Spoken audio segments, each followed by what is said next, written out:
बहुत से बच्चों को डाउट आता है कि यार 75% अगर मेरी अटेंडेंस कंप्लीट नहीं हुई तो क्या स्कूल वाले मुझे एडमिट कार्ड देंगे। तो ये सारे डाउट जो आते हैं आपके माइंड में अटेंडेंस को लेके, तो इसमें मैं क्लियर करने वाला हूँ कि ऑफिशियली क्या है और कैसे चीज़ें मैनेज हो सकती हैं। ठीक है, तो सारी बातें डिस्कस करेंगे। तो चलिए वीडियो को स्टार्ट करते हैं। हेलो स्टूडेंट्स, कैसे हैं आप सब लोग। आई होप आप लोग अच्छे होंगे, अच्छे से पढ़ाई कर रहे होंगे।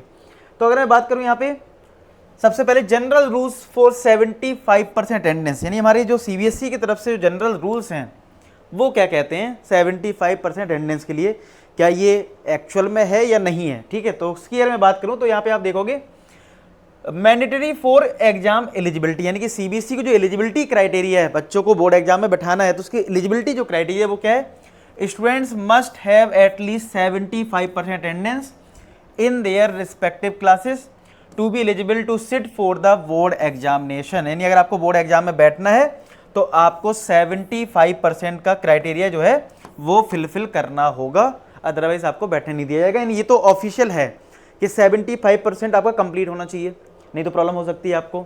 अच्छा, अब बहुत से बच्चे आप लोग अपनी कमेंट सेक्शन बताना, इस वाले कमेंट सेक्शन में, कि आपकी परसेंटेज अभी कितनी अटेंडेंस। ठीक है, अच्छा अब मान लो किसी का किसी भी वजह से 75% नहीं होता है तो क्या रीजन हो सकते हैं।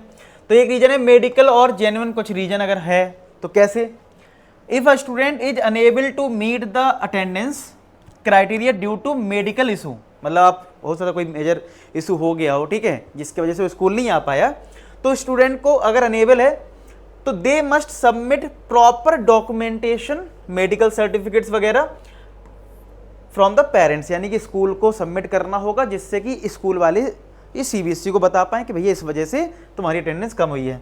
स्कूल अथॉरिटीज में forwarded such cases to the board for the examination relaxation, तब जाके वो सीबीएसई इसमें रिलैक्सेशन दे देगा कि भैया ठीक है तुम कर सकते। यानी पहला हमारे पास ऑप्शन क्या है, मेडिकल इमरजेंसी अगर कुछ है तो आप उसके थ्रू कर सकते हैं। अच्छा, और भी कुछ है क्या, तो एक है स्पेशल रिलैक्सेशन। स्पेशल रिलैक्सेशन ये है कि board like CBSE sometime provide relaxations in the specific cases such as participation in sports, NCC camp और other activities representing the school. आपको पता है स्कूल में बहुत सारी एक्टिविटी चलती रहती है जिसकी वजह से बच्चे किसी स्कूल को रिप्रेजेंट भी करते हैं, किसी दूसरे स्कूल में जाते हैं, तो सीधी बात है वो क्लास तो कर नहीं पाएगा, तो उसकी जो अटेंडेंस है तो वो स्कूल वाले लगा सकते हैं ऐसे केस में, तो उसकी अटेंडेंस भी सही हो जाएगी। तो ऐसे केस में कोई दिक्कत वाली बात नहीं है। अच्छा, अगर मान लो ये दोनों जो मैंने केस बताई, मेडिकल इमरजेंसी है या फिर कोई स्पोर्ट्स में आपने पार्टिसिपेट करा है, स्कूल को रिप्रेजेंट करा है, अगर ये दोनों नहीं होते हैं तो भैया स्कूल रिस्पॉन्सिबिलिटी क्या है। ठीक है, स्कूल की रिस्पॉन्सिबिलिटी है school are responsible for the tracking the attendance, submitting the detail to the board, यानी कि स्कूल की रिस्पॉन्सिबिलिटी आपकी अटेंडेंस को ट्रैक करना और सबमिट करना।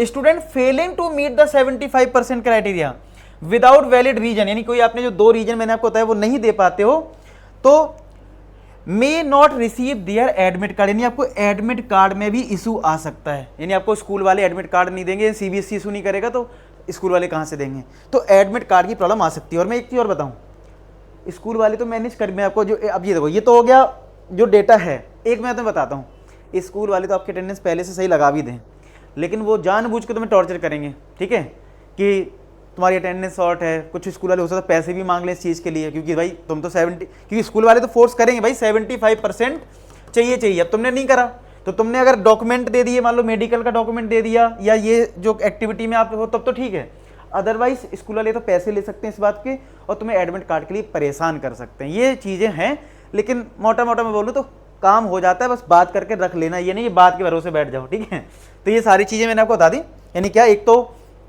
मेडिकल के ऑप्शन है तुम्हारे पास, एक तुम्हारे पास स्पोर्ट्स में अगर पार्टिसिपेट करो तो उसमें रिलैक्सेशन मिल जाएगा, बाकी फिर ये स्कूल वाले जो भी तुम्हारे लिए बोले तो वो तुम्हें फॉलो करना पड़ेगा, नहीं तो एडमिट कार्ड के लिए बहुत परेशान करते हैं। तो सारी चीज़ डाउट क्लियर हो गए उम्मीद है। दूसरा, अब तुम पढ़ाई कर रहे हो, ठीक है, तो हमने एक सेशन प्लान करा है ट्रिग्नोमेट्री का। ठीक है, पूरा ट्रिग्नोमेट्री में अच्छे से कंप्लीट करने वाले हैं विद थ्योरी प्लस न्यूमेरिकल्स, तो आपको वो चैप्टर में पूरा कंप्लीट करवाने वाला हूँ। ठीक है, अच्छा जी, ये हो गया। दूसरा, एप्लीकेशन की लिंक जो है डिस्क्रिप्शन में डाउनलोड जरूर कर लेना, वन स्टॉप सॉल्यूशन आपके लिए, क्या क्या मिल जाएगा उसमें और फ्री ऑफ कॉस्ट है इसमें सब कुछ। तो कॉन्सेप्ट बूस्टर है, यानी कि अगर आपको कोई चैप्टर नहीं आता है, आप चाहते हो यार कम टाइम में मेरा रिवाइज हो जाए, कॉन्सेप्ट बूस्टर कर लेना। ठीक है, फिर क्या है, प्रीवियस ईयर इंपॉर्टेंट क्वेश्चन, ये सबसे इंपॉर्टेंट है, ये बच्चे बहुत पसंद कर रहे हैं प्रीवियस ईयर इंपॉर्टेंट क्वेश्चन। ठीक है, बहुत हेल्प करेगा। अच्छी बात यह है कि इसमें वीडियो सॉल्यूशन भी है, यानी कि यार कोई क्वेश्चन नहीं आया तुरंत ही फटाफट सॉल्यूशन देख लो, वो भी वीडियो फॉर्मेट में, और ये सब कुछ फ्री ऑफ कॉस्ट में, जाके एक बार चेक कर लेना, एप्लीकेशन डाउनलोड कर लेना, ठीक है। तो ये सारी चीज़ें मेरे साइड से हैं, उम्मीद करता हूँ आपको सारे डाउट क्लियर हो गए। फिर भी कोई डाउट है तो कमेंट सेक्शन में लिख देना। बाकी मिलते हैं नेक्स्ट वीडियो, तब तक अपना ख्याल रखो, पढ़ाई करते रहो। लास्ट में एक ही बात बोलूँगा कि आप सभी सफल हो। धन्यवाद।